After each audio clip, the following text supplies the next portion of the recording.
There are infections that announce themselves with violence, and then there are those that wait. Hantavirus does not begin with a dramatic bite, a sudden collapse, or a clear warning. For many people, it begins in silence. A shed, a cabin, a garage, a storage room left undisturbed for months. Somewhere in the shadows, rodents have passed through. They have left behind tiny traces, urine, droppings, saliva, nesting material. Invisible danger dries into the dust. Then a broom scrapes the floor. A box is dragged into the light. The air stirs, and something too small to see is lifted into the lungs.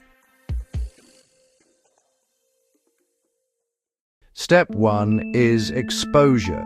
The virus is carried by certain rodents. In North America, one of the most important carriers is the deer mouse. The animal itself may appear healthy, but its waste can carry the virus. The danger is not always the rodent you see, it is what remains after it has gone. A person sweeps, dust rises, particles enter the nose and mouth. They pass down the throat, into the branching passages of the lungs. Nothing feels wrong. There is no sting, no immediate fever, no sense that a boundary has been crossed. That is part of what makes hantavirus so unsettling. At first, the body gives no alarm. Step 2 is incubation. Days pass, then more days. In many cases, symptoms do not appear immediately. They may take 1 to 8 weeks to emerge. During this time, the virus is inside the body, but the person may feel completely normal. They may go to work, they may exercise, they may forget the shed, the cabin, the dust, the droppings in the corner, but inside, the immune system has begun to notice something is wrong. The virus has entered cells, the body is preparing a response, and when that response arrives, it may feel at first like something ordinary, a cold, the flu, a bad week. That is the next deception.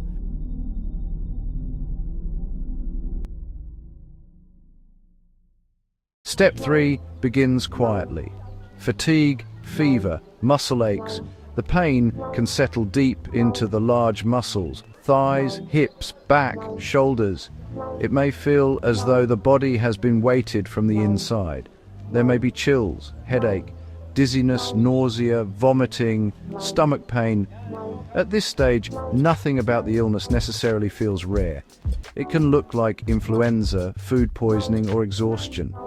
The mind searches for simple explanations. Maybe it was something eaten. Maybe it was a virus from a coworker. Maybe it will pass by morning. But hantavirus is not finished. It is only moving into the next room.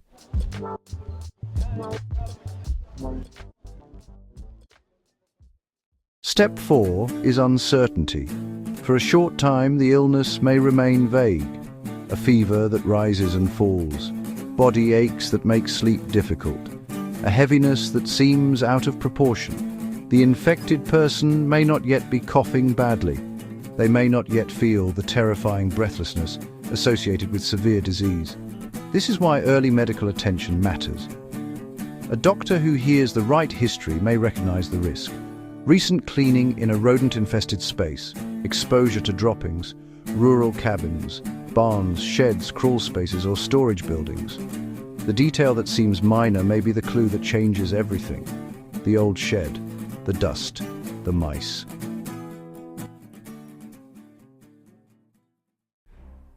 Step 5 is the turn. In severe cases, the illness can shift suddenly.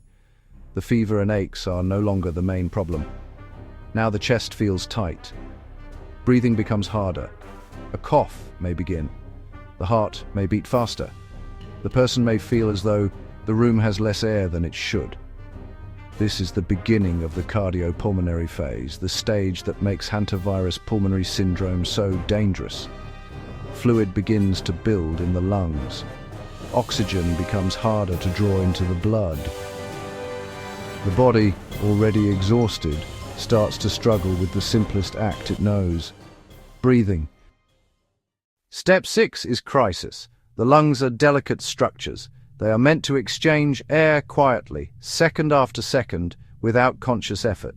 But in hantavirus pulmonary syndrome, that exchange can begin to fail. The immune response, blood vessel leakage, and inflammation can lead to fluid accumulating where air should be. The person may breathe faster but feel they are receiving less. Shortness of breath can intensify quickly. The skin may look pale. The lips may appear bluish. Blood pressure can fall. The heart works harder. At this point, this is no longer an illness to watch at home. It is a medical emergency. Step 7 is intervention. There is no simple cure that erases hantavirus infection once severe disease begins. Treatment is supportive, which means doctors support the body while it fights. Oxygen, fluids, carefully managed.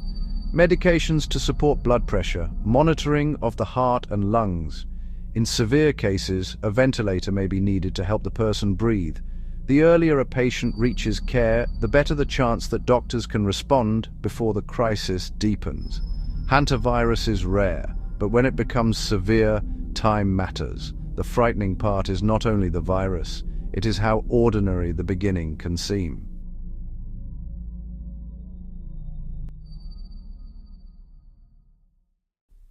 Step 8 is understanding the fear. Hantavirus frightens us because it hides inside familiar places.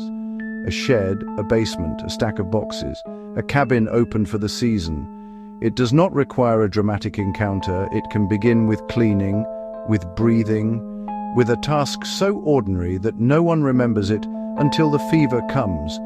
But fear is only useful if it teaches. The lesson is not to panic at every mouse sighting. The lesson is to respect contaminated spaces. Do not sweep or vacuum rodent droppings dry. Do not stir dust into the air. Ventilate the space, wear gloves, use disinfectant. Let contaminated materials soak before cleanup. Seal holes, remove food sources, control rodents safely. Prevention begins before the dust rises. Step 9 is prevention. Hantavirus is not spread, in most situations, from casual contact with another person. Most infections come from contact with infected rodents or the spaces they contaminate. One important exception is Andes virus, found in parts of South America, which can rarely spread between people through close contact. But for most people, the main risk is environmental. Rodents enter where there is shelter, they remain where there is food, they leave traces where people later breathe. So the safest approach is simple but serious. Keep rodents out, store food securely, seal gaps and holes, clean contaminated areas correctly, wear protection when entering places with signs of infestation, and remember, the danger is not always what moves in the dark, sometimes it is what has dried there, waiting. Hantavirus infection is rare, but rare does not mean impossible. The journey can begin with a breath, then silence, then fever, then aching muscles, then the sudden realization that the body is fighting for air. This is why awareness matters.